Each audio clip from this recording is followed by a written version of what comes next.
कहानी की शुरुआत में हम बिल नाम के एक हैकर को देखते हैं जो उस समय पुलिस के सीसीटीवी नेटवर्क में सेंध लगा रहा होता है। तभी एक ऑफिसर की स्क्रीन पर कुछ अजीब सी हलचल दिखाई देती है, लेकिन वह उसे कोई मामूली तकनीकी दिक्कत समझकर नजरअंदाज कर देता है। उसी दौरान अचानक अलार्म बज उठता है और पुलिस को खबर मिलती है कि शहर के एक बड़े बैंक में चोरी हो गई है। यह सुनते ही उन्होंने अपनी सबसे तेज टीम को मौके पर भेज दिया और साथ ही अपने AI based CCTV system spice को भी एक्टिव कर दिया। कंप्यूटर ने पूरे शहर के कैमरे स्कैन किए और कुछ ही पलों में चोरों की कार ढूंढ निकाली। मगर जब पुलिस ने स्क्रीन पर उन्हें देखा तो उनके हाथ बिल्कुल खाली थे।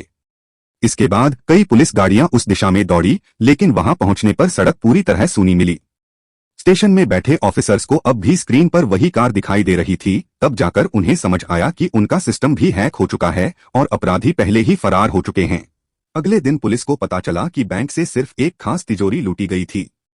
वह तिजोरी एक अमीर बिजनेसमैन की थी जिसने अपने $500 करोड़ के क्रिप्टो अकाउंट का आधा पासवर्ड एक नोटबुक में लिखकर रखा था। दूसरी तरफ मकाओ की एक ऊंची बिल्डिंग में चोरों ने डिजिटल करेंसी संभालने वाली कंपनी के ऑफिस पर धावा बोल दिया। इस दौरान कई कर्मचारियों को पीटा गया और पूरे स्टाफ को बंधक बना लिया गया। फिर उन्होंने एक कर्मचारी को मजबूर किया कि वह कंपनी का मेन गेट खोले, जिसके बाद मैक ने कंप्यूटर के जरिए सारी जानकारी बिल तक पहुंचा दी। तभी उन्हें मालूम हुआ कि यह कंपनी देश के सबसे बड़े अमीर लोगों और क्रिप्टो कारोबारियों के साथ काम करती है, जिनमें सबसे बड़ी क्रिप्टो कंपनी का मालिक भी शामिल था। उसके अकाउंट में $10 अरब से ज्यादा जमा थे। जॉन ने मना किया, लेकिन फिर भी बिल ने मैक को उस अकाउंट की जानकारी कॉपी करने के लिए कहा। तभी अचानक पुलिस वहां पहुंच गई और सारे चोर तुरंत लिफ्ट की तरफ भागने लगे। जॉन इस बीच लॉबी के कैफे में बैठा था ताकि किसी को उस पर शक ना हो और वह आराम से निकल सके। लेकिन तभी गलती से वह एक महिला के सामने आ गया जो अपने फोन से फोटो खींच रही थी। दूसरी तरफ लिफ्ट से बाहर निकलते ही पुलिस और गैंग के बीच जबरदस्त भागदौड़ शुरू हो गई। भागते वक्त चोरों ने कई लोगों को धक्का देकर गिरा दिया, लेकिन आगे जाकर उन्हें रास्ता बंद मिला और पुलिस उन तक पहुंच गई। फिर दोनों तरफ से जोरदार लड़ाई छिड़ गई। इसी दौरान अपराधियों ने कैप्टन सैम को बंधक बना लिया, जिसकी वजह से बाकी पुलिस वाले गोली नहीं चला पाए और मजबूर होकर देखते रहे। मौका पाते ही चोर सैम को लेकर लिफ्ट में फरार हो गए। बाहर जॉन ने अपने ड्राइवर को तुरंत निकलने के लिए कहा, जबकि उसका गैंग अभी तक वापस भी नहीं लौटा था। उधर लिफ्ट ऊपरी मंजिलों तक पहुंची तो सैम ने दोबारा चोरों से भिड़ने की कोशिश की, लेकिन अकेला होने के कारण वह चारों अपराधियों पर भारी नहीं पड़ सका। उन्होंने उसे हथकड़ी लगाई और भाग निकले। इसके बाद गैंग सीधे छत की ओर भागा, लेकिन थोड़ी देर में सैम भी हथकड़ी खोलकर उनके पीछे पहुंच गया। चोर अपने साथ पैराशूट लाए थे, इसलिए बचने के लिए वे सीधे टावर से कूद पड़े। भागते समय उन्होंने एक महिला को धक्का दे दिया, जिससे वह किनारे पर लटक गई। सैम को उसकी जान बचानी पड़ी। इसी बीच लिफ्ट सिस्टम भी हैक हो चुका था, इसलिए सैम ने एक जंपर को पकड़कर उसके सहारे टावर से नीचे छलांग लगा दी और सुरक्षित नीचे उतर आया। जब चोर एक होटल की छत पर लैंड करने वाले थे, तब तक पुलिस की दूसरी टीम वहां पहले से उनका इंतजार कर रही थी।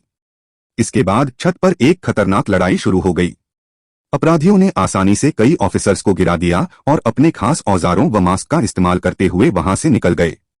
बाद में उन्होंने जल्दी से कपड़े बदल लिए, जबकि बिल होटल के सारे सिक्योरिटी कैमरों की फुटेज मिटाने लगा ताकि स्पाइस सिस्टम उनका पीछा न कर सके। थोड़ी ही देर में पुलिस का पूरा सीसीटीवी नेटवर्क ठप हो गया। तब सैम ने होटल के अंदर पैदल तलाश शुरू कर दी। पुलिस वालों ने अपने शरीर पर छोटे कैमरे लगा लिए ताकि वहां आने जाने वाले हर इंसान की रिकॉर्डिंग की जा सके। उन्हें उम्मीद थी कि फेस रिकॉग्निशन सॉफ्टवेयर चोरों को पहचान लेगा। इसी बीच जॉन भी अपना हुलिया बदलकर होटल पहुंच गया और मैनेजर का ध्यान भटकाने के लिए जानबूझकर कई परेशानियां खड़ी करने लगा।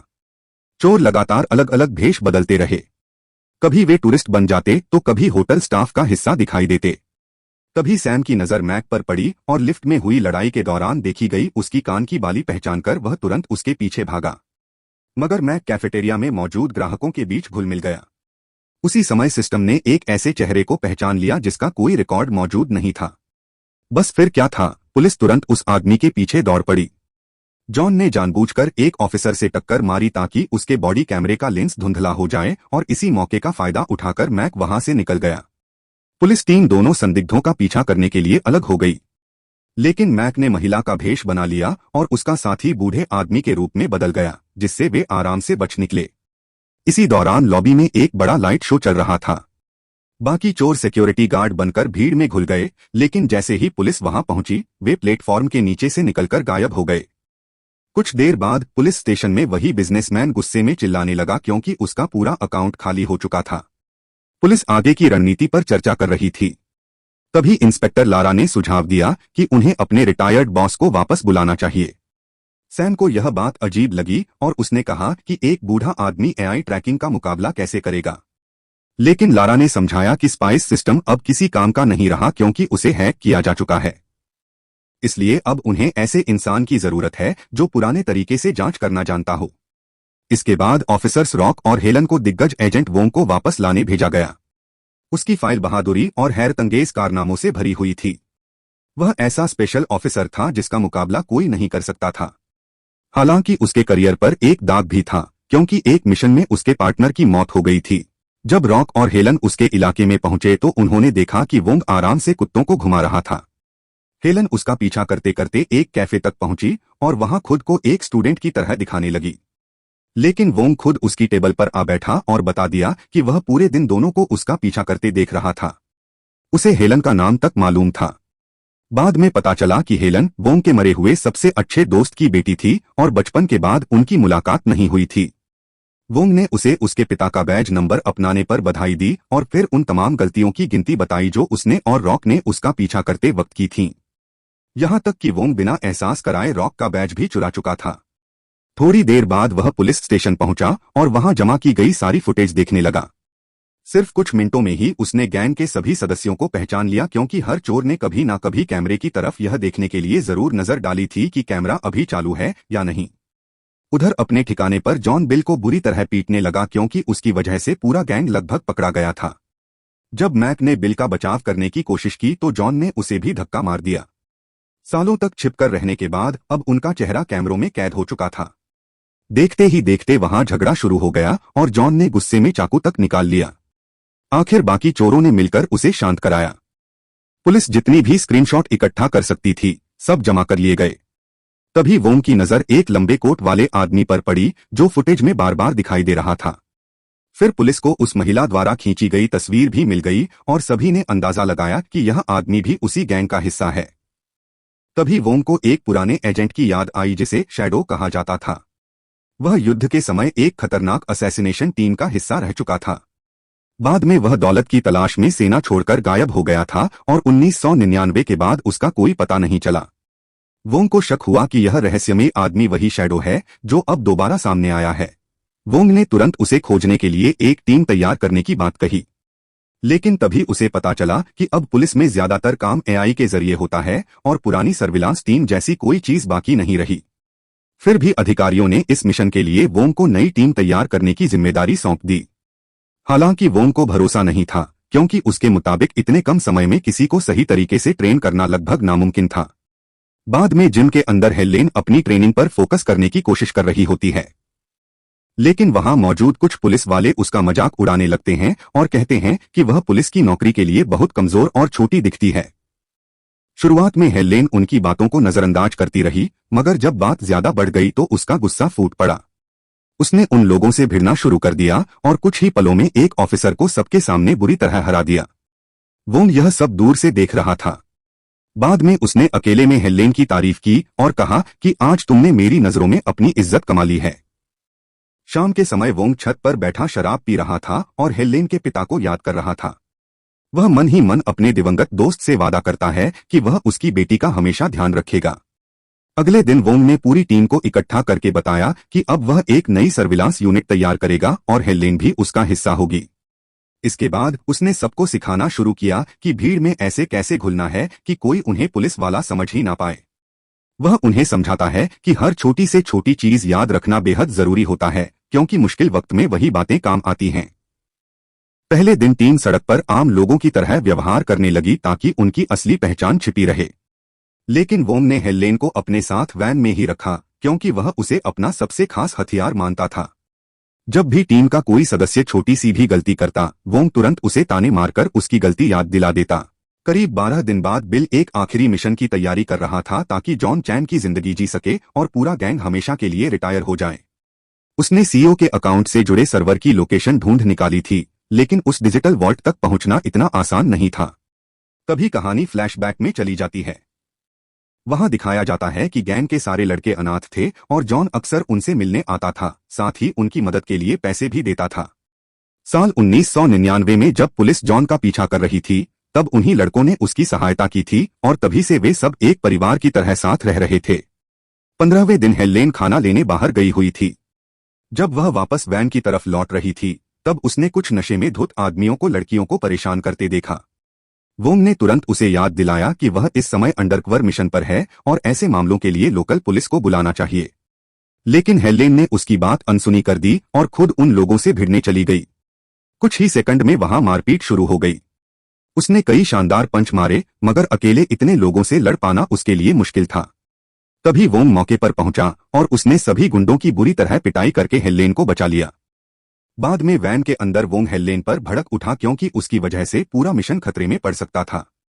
हेलेन को लगता था कि वे लोग कोई असली पुलिस का काम नहीं कर रहे, बस इंतजार कर रहे हैं। तब वोंग ने उसे उसके पिता की मौत की सच्चाई बताई। उसने कहा कि वह और उसके पिता एक बार 8 महीने तक अंडरकवर मिशन पर रहे थे। उस दौरान जवान वोंग लगातार इंतजार करते करते थक चुका था। फिर एक दिन उसने कुछ अपराधियों को एक बच्चे का अपहरण करते देखा और बिना सोचे समझे उन्हें रोकने के लिए कूद पड़ा। गैंग ने उसे लगभग मार ही डाला था। तभी हेलेन के पिता उसे बचाने पहुंचे, लेकिन किडनैपर्स भागते समय उन्हें गोली मार गए। आंखों में आंसू लिए वोंग ने कहा कि एक पुलिस वाले को हर कदम बहुत सोच समझकर उठाना पड़ता है। कुछ देर बाद वोंग को शक हुआ कि उसने लोकल मार्केट में जॉन को देखा है। उसने तुरंत पूरी टीम को अलर्ट कर दिया। टीम ने धीरे धीरे पूरे मार्केट को घेरना शुरू कर दिया। वहीं वोंग ने हेलेन को आदेश दिया कि वह टारगेट के सबसे करीब रहकर उसका पीछा करे, क्योंकि जॉन उसे पहचानता नहीं था। जब जॉन लगभग 2 पुलिस वालों को पहचानने ही वाला था, तब दोनों ने अचानक किस करना शुरू कर दिया ताकि शक न हो। दूसरी तरफ हेलेन जमीन पर कुछ खोजने का नाटक करते हुए उसकी परछाई देखती है और यकीन कर लेती है कि वही जॉन है। वोंग सबको सख्त आदेश देता है कि कोई कैमरा मूव नहीं करेगा और न ही पीछे मुड़कर देखेगा। इसी वजह से जॉन बिना किसी शक के वहां से निकल जाता है। हालांकि टीम लगातार उसकी परछाई बनकर उसका पीछा करती रहती है और आखिरकार पता लगा लेती है कि वह किस बिल्डिंग में जा रहा है। तभी हेलेन खुद भी बिल्डिंग के अंदर घुसने का फैसला करती है। जॉन को उस पर हल्का शक होने लगता है, इसलिए वह अपना चाकू निकाल लेता है। उसी समय वोंग फुटेज दोबारा देखकर समझ जाता है कि जॉन ने हेलेन की तरफ 2 बार देखा था, यानी वह उसे पहचान सकता है।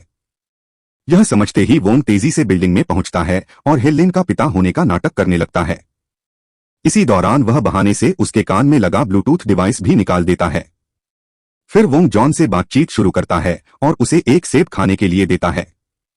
असल में उस सेब के अंदर एक छोटा कैमरा छिपा हुआ था, जिससे उन्हें जॉन के चेहरे की साफ तस्वीर मिल जाती है।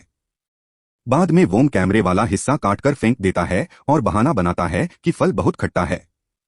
जॉन अब भी उन दोनों पर नजर बनाए हुए था, इसलिए वोंग तुरंत एक अनजान फ्लैट का ताला तोड़कर अंदर घुस गया।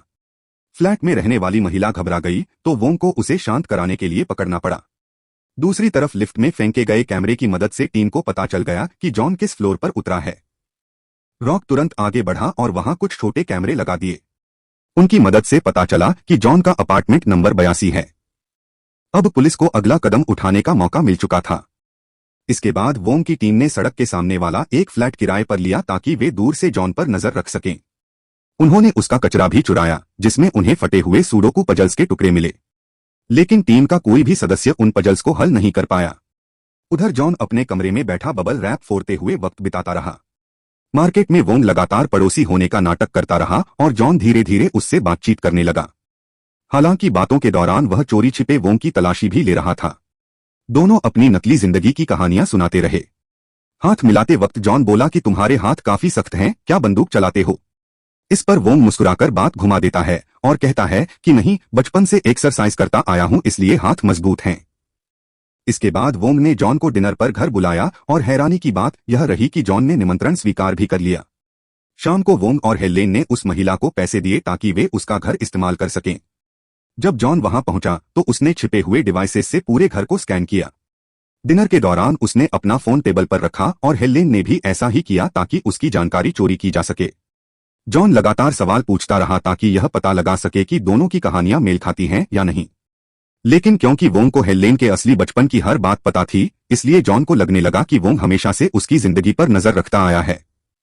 डिनर खत्म होने के बाद जॉन ने बिल को वोंग और हेलेन का पूरा इतिहास निकालने को कहा, मगर पुलिस पहले से जानती थी कि उन्हें हैक करने की कोशिश होगी, इसलिए उन्होंने दोनों की नकली प्रोफाइल्स तैयार कर रखी थीं। कुछ ही देर बाद अचानक दरवाजे पर दस्तक हुई। वोंग ने जैसे ही दरवाजा खोला, सामने बिल का जुड़वा भाई टिम खड़ा था। तुरंत दोनों के बीच भयंकर लड़ाई शुरू हो गई। वोंग उसकी पहली बंदूक गिराने में कामयाब हो गया, लेकिन टिम के पास दूसरी गन भी थी। वह लगातार फायरिंग करने लगा और वोंग मुश्किल से खुद को बचा पा रहा था। उधर बिल स्क्रीन पर बैठकर यह सब देख रहा था, लेकिन उसे जरा भी चिंता नहीं थी क्योंकि यह सब पहले से उसके प्लान का हिस्सा था। डिनर के दौरान उसने हेलेन का फोन हैक कर लिया था और अब उसके पास पुलिस स्टेशन के अंदर लगे कैमरों की लाइव फुटेज भी पहुंच चुकी थी।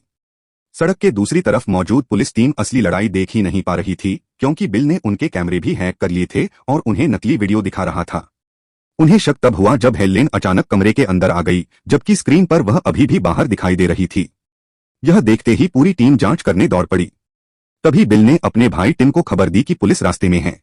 यह सुनते ही टिम ने तेजी से गोलियां बरसानी शुरू कर दी ताकि वोंग को छिपने पर मजबूर किया जा सके। फिर उसने खास केबल्स का इस्तेमाल किया और बालकनी से छलांग लगाकर वहां से फरार हो गया। अगले दिन सर्विलांस टीम एक बार फिर सड़कों पर लौट आई। जब बाकी पुलिस वाले जॉन के फ्लैट की तलाशी ले रहे थे तो उन्हें बबल रैप से भरी एक अलमारी मिली। उसे देखकर वोंग को समझ आ गया कि इसके पीछे किसी तरह का सूडोको पजल कनेक्शन है। तभी अचानक एक ट्रक ने पुलिस वैन को जोर से टक्कर मार दी, जिससे वैन घूमती हुई सीधे पुलिस स्टेशन की बिल्डिंग में जा घुसी और फिर दोबारा हमला करते हुए वैन को जोर से मारा गया, जिससे अंदर मौजूद सभी लोग बेहोश हो गए। इसके बाद कुछ बदमाश बाहर निकले और हमला शुरू कर दिया। कई पुलिस अफसरों की जान चली गई और धमाकों से पुलिस की गाड़ियां भी तबाह कर दी गईं। लारा तुरंत समझ गई कि यह सब ध्यान भटकाने की चाल है, इसलिए उसने सर्विलांस टीम को कहा कि वे सड़क पर ही बने रहें ताकि जॉन को ट्रैक किया जा सके। होश आने पर हेलेन ने वोंग को गाड़ी से बाहर निकाला और तुरंत एक हथियार उठाकर लड़ाई में शामिल हो गई। उसने कई बदमाशों को सटीक निशानों से गिरा दिया। थोड़ी देर बाद वोंग भी उठ गया और दोनों ने मिलकर बाकी बचे दुश्मनों को खत्म कर दिया। फिर वोंग को एहसास हुआ कि सूडोको पल्स पर जो निशान थे वे ब्रेल कोड में थे और जॉन ने बबल रैप की मदद से उन्हें समझ लिया था। उसने हेलेन को कहा कि इंटेलिजेंस टीम से तुरंत संपर्क करो ताकि उस छिपे कोड की जांच हो सके। उसी वक्त बाकी टीम पुलिस स्टेशन के अंदर आगे बढ़ रही थी। तभी सर्विलांस टीम के दो लोग जॉन को एक पुराने अनाथालय में ढूंढ लेते हैं। जैसे ही लारा उन्हें आदेश देने वाली होती है, तभी पूरे स्टेशन की लाइट बंद हो जाती है और कम्युनिकेशन टूट जाता है। अनाथालय में जॉन को घेर लिया जाता है और वह समझ जाता है कि बिल ने उसे धोखा दिया है। फिर भी वह अकेले कई गुंडों से भिड़ जाता है। वह कई बार सहता है लेकिन लड़ाई जारी रखता है। उधर वोंग भी लगातार उन अपराधियों से लड़ रहा था जो खासतौर पर उसे ही निशाना बना रहे थे क्योंकि उस पर बड़ा इनाम था। हेलेन छुपकर एक सैटेलाइट फोन ढूंढ लेती है और रॉक को ब्रेल कोड की जानकारी देने के लिए संपर्क करती है, लेकिन तभी एक महिला बदमाश उस पर हमला कर देती है। दोनों के बीच जबरदस्त लड़ाई होती है और आखिर में हेलेन उसे खिड़की से बाहर फेंक देती है। तभी पुलिस की बैकअप टीम आ जाती है और हालात कंट्रोल में आ जाते हैं। दूसरी तरफ जॉन एक खतरनाक फाइट के बाद सभी दुश्मनों को खत्म कर देता है और गुस्से में कैमरे की तरफ चाकू दिखाता है। तभी टिम वहां आ जाता है और कहता है कि यह पूरा प्लान उसका था। बिल घबरा जाता है क्योंकि उसने टिम को इसमें शामिल नहीं किया था। टिम को लगता है कि जॉन अब बहुत खतरनाक हो गया है, इसलिए वह उससे भिड़ जाता है। दोनों के बीच भयंकर लड़ाई होती है और वे खिड़की तोड़कर नीचे गिर जाते हैं। टिम गंभीर रूप से घायल हो जाता है और उसके पेट में चाकू लग जाता है। वह जॉन को मारने की कोशिश करता है, लेकिन जॉन उसे पलटकर खत्म कर देता है। पुलिस अनाथालय को चारों तरफ से घेर लेती है। बिल समझ जाता है कि अब उसके पास धमाका करने के अलावा कोई रास्ता नहीं बचा। कुछ समय बाद लारा ने वोंग और हेलेन को बताया कि उसने सीईओ की क्रिप्टो को पिछले मिशन के बाद सुरक्षा के लिए पुलिस स्टेशन के डिजिटल अकाउंट में भेज दिया था। जब उन्होंने तिजोरी की जांच की तो वह पूरी तरह खाली निकली। बाद में पता चला कि चोर लोग भेष बदलकर आए थे। वे खुद को बैकअप टीम का हिस्सा दिखा रहे थे। इसी वजह से जब बाकी लोग घायल अफसरों को बचाने में लगे थे तब उन्होंने तिजोरी साफ कर दी। उधर अनाथ आश्रम में जॉन मलबे के बीच से जिंदा बाहर आया और टिम को याद करके रोने लगा।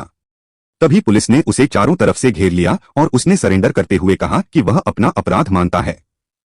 स्टेशन में लारा ने फिर से सिस्टम चालू किया और कंप्यूटर ने जल्दी ही चोरों की वैन का पता लगा लिया। पुलिस उनका पीछा करते हुए उसी होटल तक पहुंच गई जहां से सभी चोर अलग अलग दिशाओं में भागने लगे। वोंग ने लॉन्ड्री रूम में बिल को ढूंढ लिया और दोनों के बीच जबरदस्त हाथापाई शुरू हो गई। तभी दो और बदमाश वहां आ गए और बिल को भागने के लिए कहा, जबकि वे खुद वोंग को रोकने लगे। दोनों हमलावर एक साथ मिलकर लड़ रहे थे, इसलिए वोंग के लिए उनका मुकाबला करना मुश्किल हो गया।